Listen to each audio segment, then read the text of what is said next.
Good day to each and everyone. Now we are going to discuss the one of the most controversial event in our Philippine history. The when and where did the first cry of rebellion happen? The Peyo Valenzuela cry of Pugad Lawin or the Guillermo Magsangkay cry of Balintawak? Now, without further ado, let us begin this debate. Balintawak and Pugad Lawin. Now, let us hear the Pugad Lawin side.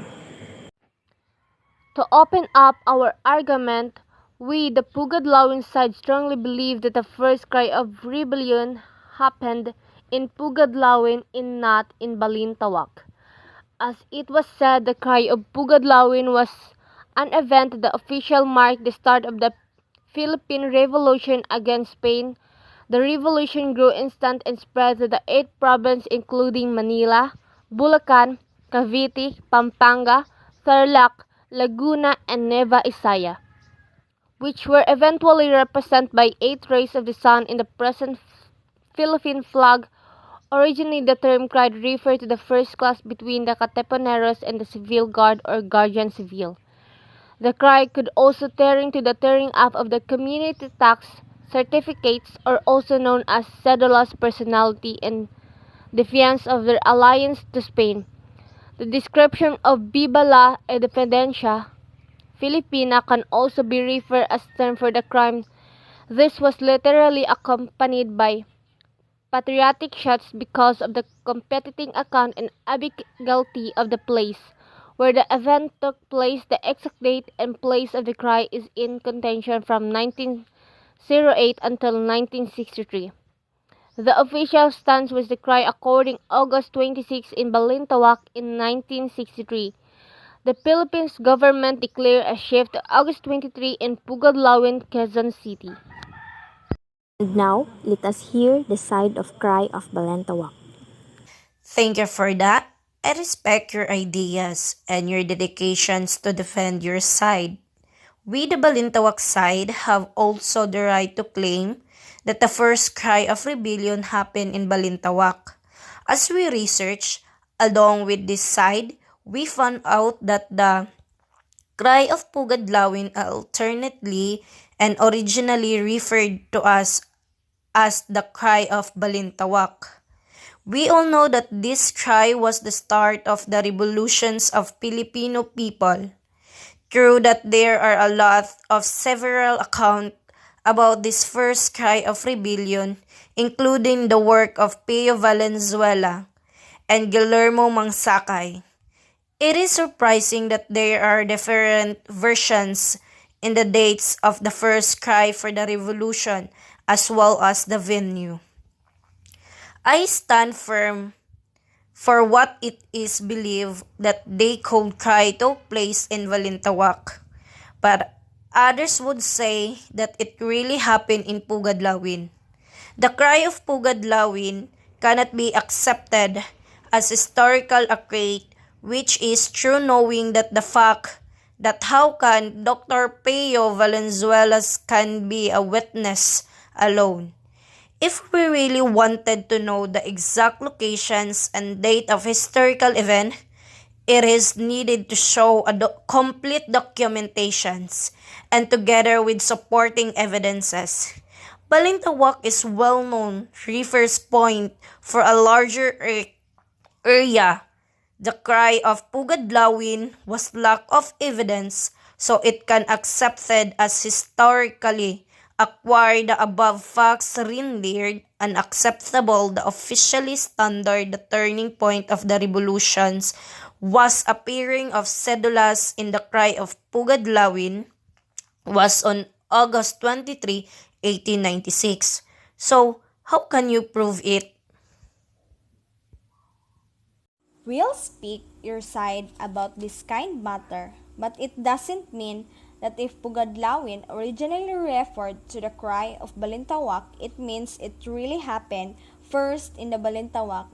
But in 1936, by Valenzuela along with Bricio Pantas and Enrique Pacheco said, the first cry of revolution did not happen in Balintawak, where the monument is but in place called Pugad-Lawin in 1940. A research team of a forerunner of the National Historical Institute or NHI, which includes Valenzuela, identified the location as a part of City Gulud, Bangladesh, and Caloocan City. In 1964, the National Historical Institute described this location as the House of Tandang Sora. The first cry of revolution was happened in the Balintawak where it's taken place, but in a locality which is known as Pugadlawin. As what we said earlier, there are historic events happen in Balintawak, but we have a support evidence which a version of Jesus or oligarchy, the years of described it was a state of the years account which closely related to the Jesus account. There was a big meeting or discussion among the Supreme Council or the KKK, which means in August 25, 1896, and took place at the barrio Balintanak, or we called Balintawak. But it was changed to Pugad Lawin in August 23 through the assurance of former Presidential Estado Macapagal of Proclamation number 49 series of 1963. According to Ocampo, there are 5 different dates are the Pugad Lawin, Balintawak, Hokangkong, Turo, and Tamu, and 5 different dates 20, 23, 24, 25, or 26th of August 1896. In 1970, the historian Pedro Angagalanyon pointed out controversy among historians continues to the present day. The crying of Pugadlawin, August 23, 1896, cannot be accepted as historical accurate. It lacks positive documentation and supporting evidence from the witness. The testimony only one eyewitness, Dr. P. Valenzuela, is not enough to authenticate and verify a controversial issue and history. Here are some reasons why Pugadlawin is not considered as the place of the crying people of Balintawak initiated the revolution against the Spaniards. That is why it is not appropriate to call it Cry of Pugadlawin. The place Pugadlawin existed in 1935 after the rebellion happened in 1896.